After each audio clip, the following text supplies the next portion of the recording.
বিষয়ে ডিসিশন হয়েছে। একটা হচ্ছে যে বেতার, বাংলাদেশ বেতার এবং বিটিভির স্বায়ত্তশাসন নিয়ে একটা কমিটি হয়েছে। সেই কমিটির নেতৃত্ব দিবেন সিআর আবরার। এই স্বায়ত্তশাসনটা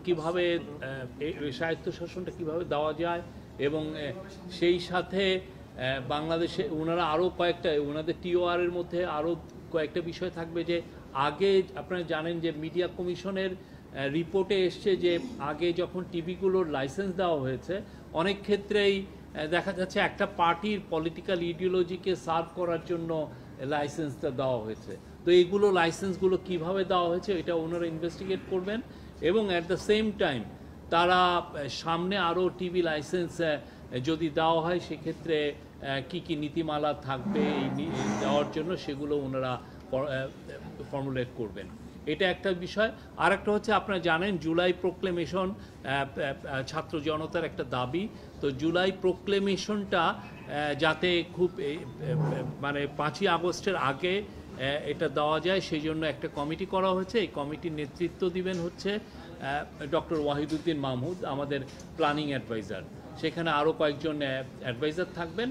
তো ওনার নেতৃত্বে এনারা কাজ করবেন আমাদের স্টুডেন্টদের সাথে, পলিটিক্যাল পার্টিগুলোর সাথে করে ওনারা একটা জুলাই প্রোক্লেমেশনটা খুব দ্রুত যাতে এটা তৈরি করা যায় সেই জন্য ওনারা কাজ করবেন। এই দুইটা ছিল আজকের মেজর মিটিং। আরও বেশিরভাগই মূলত জুলাই যে গত বছরে যে জুলাই গণ অভ্যুত্থানে কী হয়েছে, এটা কিভাবে রিক্রিয়েট করা যায়, কীভাবে আবার সেই উনি যেটা বললেন সেগুলো নিয়ে মিটিং হচ্ছে। প্রায় 2 ঘন্টার মিটিং। সেখানে 9 জন অ্যাডভাইজার ছিলেন। রেডিও টিভির স্বায়ত্তশাসনের এই কমিটি লিড করবেন ডক্টর সিআর আবরার।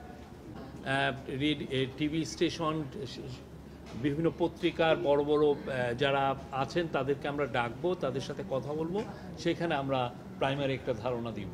আমাদের তো প্রোক্লেমেশনের যেটা ডেডলাইন এটা নিয়ে কাজ হচ্ছে, বাট আমরা চাচ্ছি যে খুব অতি সত্বর এটা তৈরি হবে। অতি সত্বর জুলাই প্রোক্লেমেশনটা তৈরি হবে এবং আপনারা এই বিষয়ে পুরোপুরি জানতে পারবেন। না, প্রোক্লেমেশন একদম যে দেরি হচ্ছে তা না। আমরা চাচ্ছি যে এটা ফার্স্ট অ্যানিভার্সারি অফ জুলাইয়ের যে গণঅভ্যুত্থানের ফার্স্ট অ্যানিভার্সারি আগে যাতে এটা আমরা তৈরি করতে পারি এবং আমরা সেই লক্ষ্যে কাজ করছি। সেই জন্যই ডক্টর ওয়াহিদুদ্দিন মাহমুদের নেতৃত্বে একটা কমিটি করে দেওয়া হয়েছে। ওনারা প্রত্যেকটা পলিটিক্যাল যে মেন পলিটিক্যাল পার্টিগুলোর সাথে যারা জুলাইয়ের অংশীজন সবার সাথে কথা বলবেন।